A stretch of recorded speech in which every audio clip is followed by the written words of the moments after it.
रात के 2:17। राहुल अपनी कार में अकेला ड्राइव कर रहा था। हाईवे बिल्कुल सुनसान था। आसपास कोई गाड़ी नहीं, कोई दुकान नहीं और ना ही कोई रोशनी।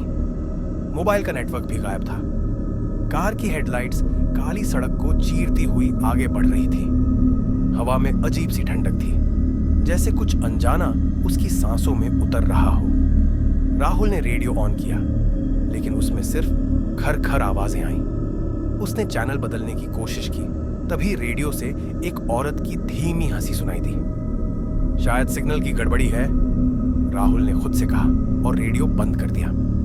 सड़क का अंतिम मोड़ करीब 20 किलोमीटर आगे एक मोड़ था, जिसे अंतिम मोड़ कहा जाता था। गांव के लोग कहते हैं कि वहां कुछ अनहोनी घटती है, लेकिन राहुल इन सब पर विश्वास नहीं करता था। उसने अपने दोस्त की शादी से देर से निकला था और अब सीधे दिल्ली लौट रहा था। जब वह अंतिम मोड़ के करीब पहुंचा तो उसने देखा कि एक सफेद साड़ी में लिपटी औरत सड़क के बीचों बीच खड़ी है। उसने तुरंत ब्रेक मारा। क्यों? कार फिसलते फिसलते कुछ ही इंच दूर जाकर रुकी।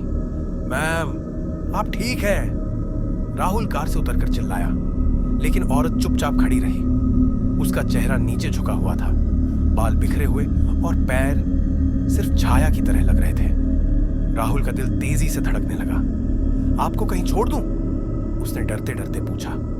औरत ने धीरे धीरे सिर उठाया। उसके आंखें नहीं थी, सिर्फ काले गड्ढे थे। अचानक वो चीख पड़ी, तू क्यों लौट आया?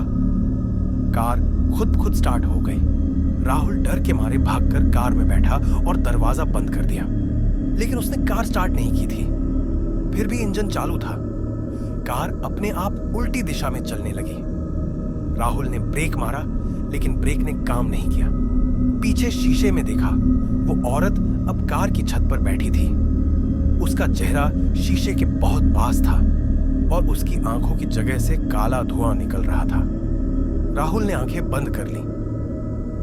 एक गलती बार बार क्यों करता है तू? उस औरत की आवाज राहुल के दिमाग में गूंजने लगी। उसे अपनी पुरानी यादें याद आने लगी। 3 साल पहले इसी मोड़ पर उसने एक एक्सीडेंट किया था। एक लड़की को टक्कर मार दी थी जो वही सफेद साड़ी पहने सड़क पार कर रही थी। डर के मारे राहुल उसे छोड़कर भाग गया था। उसने कभी किसी को नहीं बताया। उसने मान लिया था कि वो हादसा भूल चुका है, लेकिन शायद कोई और नहीं भूला। अब बारी तेरी है राहुल। कार रुकी।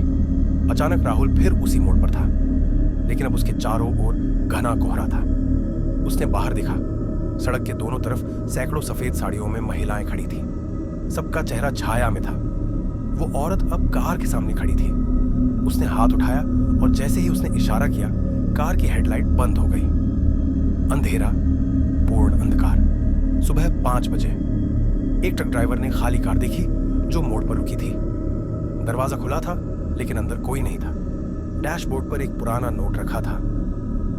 माफ कर दो, मुझे डर ने जीने नहीं दिया, अब वो ले गई मुझे। राहुल स्थानीय अखबार की हेडलाइन। 3 साल बाद फिर अंतिम मोड़ पर एक युवक गायब, कार मिली खाली। पुलिस ने जांच शुरू की है, लेकिन गांव वाले जानते हैं, जो एक बार उस मोड़ से भागता है वो हमेशा के लिए लौट आता है। बस इस बार वो खुद नहीं होता।